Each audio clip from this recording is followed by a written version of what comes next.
Hello बच्चों, this is Varsha and you are watching me on my YouTube channel study with Varsha.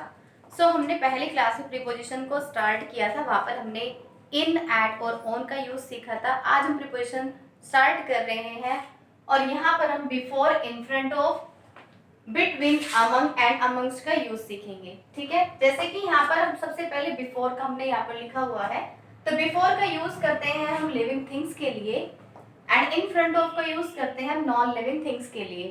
Example के through देख लेते हैं कि कहाँ पर हमें बिफोर यूज करना होता है, कहाँ पर हमें इन फ्रंट ऑफ यूज करना होता है। जैसे मैंने यहाँ एग्जाम्पल लिखा है, you should not speak before your father because you have failed in the exam. यहाँ पर मैंने एग्जाम्पल लिखा कि आपको आपके फादर के सामने नहीं बोलना चाहिए क्योंकि आप एग्जाम में फेल हो चुके हो। तो यहाँ पर देखिए मैंने बिफोर फादर, तो यहाँ पर आप देख सकते हो कि योर फादर क्या है, एक लिविंग थिंग है। क्या है? लिविंग थिंग्स है। तो यहाँ पर आपने क्या यूज किया है? आपने यहाँ पर बिफोर का यूज किया है। नेक्स्ट एग्जांपल में देखिए, यहाँ पर मैंने लिखा है ही is standing in front of your house. यहाँ पर मैंने हाउस का यूज किया है जो कि एक नॉन लिविंग थिंग है, तो यहाँ पर आपने इन फ्रंट ऑफ का यूज किया है। So he is standing in front of your house, तो आपको इन फ्रंट ऑफ का यूज कब करना है? जब आप नॉन लिविंग थिंग की बात कर रहे हैं। सो लिविंग थिंग के लिए आप बिफोर का यूज करेंगे एंड नॉन लिविंग थिंग के लिए आपको इन फ्रंट ऑफ का यूज करना है। कब? जब आपके सामने वर्ड आता है के सामने। अगर आप किसी नॉन लिविंग थिंग के सामने हैं और उसके साथ बोल रहे हो, जैसे कि मैं हॉस्पिटल के सामने खड़ा हूँ, so I am standing in front of hospital. और अगर आप किसी के सामने कुछ भी पेश करने की बात कर रहे हैं किसी भी लिविंग थिंग के लिए, जैसे कि the case was bought before the जज, जैसे कि हमने बोला कि जो केस है वो जज के सामने लाया गया, तो इस तरह की कंडीशंस में आपको केस आने की कंडीशन में आपको यूज करना है। अगर लिविंग थिंग है तो बिफोर का, और अगर नॉन लिविंग थिंग है तो आपको इन फ्रंट ऑफ का यूज करना है। नेक्स्ट है यहाँ पर क्यू, तो आपने देखा होगा ये word Q, you E Q, तो ये क्या होती है? कतार की लाइन। जब लोगों की लाइन लगी होती है तो वहां पर हम क्या यूज करते हैं? क्यू कहते हैं उसको। अगर आपको लाइन के सामने आप खड़े हुए हैं तो वहां पर आप इन फ्रंट ऑफ या बिफोर दोनों भी यूज कर सकते हैं। ठीक है, दोनों ही वर्ड्स क्यू की कंडीशन में आप दोनों वर्ड्स को फॉलो कर सकते हैं। जैसे यहाँ पर लिखा है ही इज स्टैंडिंग बिफोर या इन फ्रंट ऑफ क्यू, तो आप यहाँ पर बिफोर भी आपका ठीक होगा और इन फ्रंट ऑफ भी आपका ठीक होगा। ओके, नेक्स्ट आते हैं बिटवीन, अमंग एंड अमंग्स्ट। अब यहाँ पर देखिए बिटवीन का यूज हम कब करते हैं? सो बिटवीन का यूज जब दो आर्टिकल्स के बीच में या फिर दो ह्यूमंस के बीच में, दो पर्सन के बीच में बातें हो रही है, तो वहां पर आप बिटवीन का यूज करेंगे। और अगर अमंग का यूज कर दो या दो से अधिक व्यक्ति के लिए, दो से अधिक व्यक्ति के लिए और वस्तु के लिए आपको यूज करना होता है।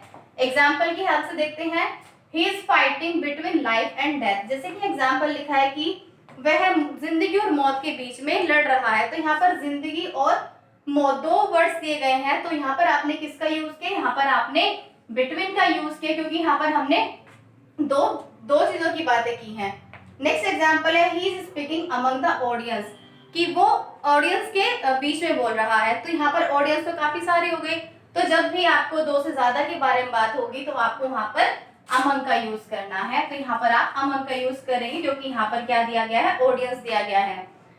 आगे है अमंग्स्ट। अमंग्स्ट भी अमंग की तरह ही है, जैसे कि अमंग दो से अधिक व्यक्तियों के बीच में कुछ बोलना, बांटना, ऐसी कंडीशन में आप अमंग का यूज करते हैं। सेम दो से अधिक के लिए हम अमंग्स्ट का भी यूज करते हैं, लेकिन क्या कंडीशन रहती है? अमंग और अमंग्स्ट में डिफरेंस क्या हो जाता है? अगर अमंग के बाद क्या दे रखा है? यहाँ पर आगे दे रखा है आपका कॉन्सोनेंट। क्या है? कॉन्सोनेंट है, तो आप यूज करेंगे अमंग का।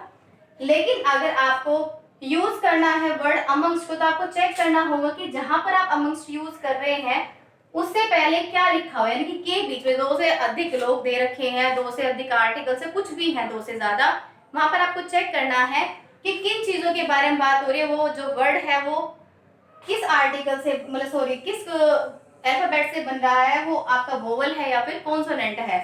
तो यहाँ पर देखिए कि जो मैंने यहाँ पर लिखा है, ये लिखा है मैंने अस, यू एस अस, और अस किससे स्टार्ट हो रहा है? यू से स्टार्ट हो रहा है, दैट्स व्हाई हमने यहाँ पर अमंग्स्ट का यूज किया है। जैसे कि ही इज स्पीकिंग अमंग्स्ट अस, कि वो हम सबके बीच में बोल रहा है।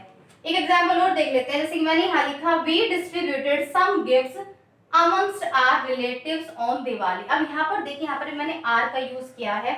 अगर मैं यहाँ से आर हटा देती हूँ और मैं बोलती हूँ we distributed some gifts blank relatives on Diwali. तो यहाँ पर अगर मैं आर का यूज नहीं करती तो आप यहाँ पर अमंग भी फिल कर सकते हैं, क्योंकि आर के हटने से यहाँ पर जो स्टार्ट होगा आपका सेंटेंस, जो ये वर्ड है ये आपका आर से स्टार्ट होगा और आर कॉन्सोनेंट है, तो आप फिर यहाँ पर अमंग का यूज भी कर सकते हैं। लेकिन यहाँ पर ओ यू आर दिया है और आर जो है वो ओ से स्टार्ट हो रहा है और ओ जो है वो एक वोवल है, इसलिए यहाँ पर हमने अमंग्स्ट का यूज किया है। सो आई होप आपको अमंग और अमंग्स्ट में डिफरेंस समझ में आ गया होगा। सबसे पहले एक बार फिर से चेक कर लेते हैं, बिटवीन दो जब लोग होंगे उनके बीच में कुछ बात हो रही है या उनके बीच में कुछ बांटना है, डिस्ट्रीब्यूट करना है, तो वहां पर आप बिटवीन का यूज करेंगे। और दो से अधिक के बारे में बात होगी तो आप अमंग का यूज करेंगे। और जो दो से अधिक की ही बात हो रही है लेकिन जो वर्ड है लास्ट में वो आपका क्या दे रखा है, अगर कॉन्सोनेंट से स्टार्ट हो रहा है तो अमंग, और अगर वोवल से स्टार्ट हो रहा है तो आपको अमंग्स्ट का यूज करना है। आई होप आपको मेरी वीडियो समझ आई होगी, और अगर आपको मेरी वीडियो पसंद आई है तो please like my video and subscribe my channel. Thank you.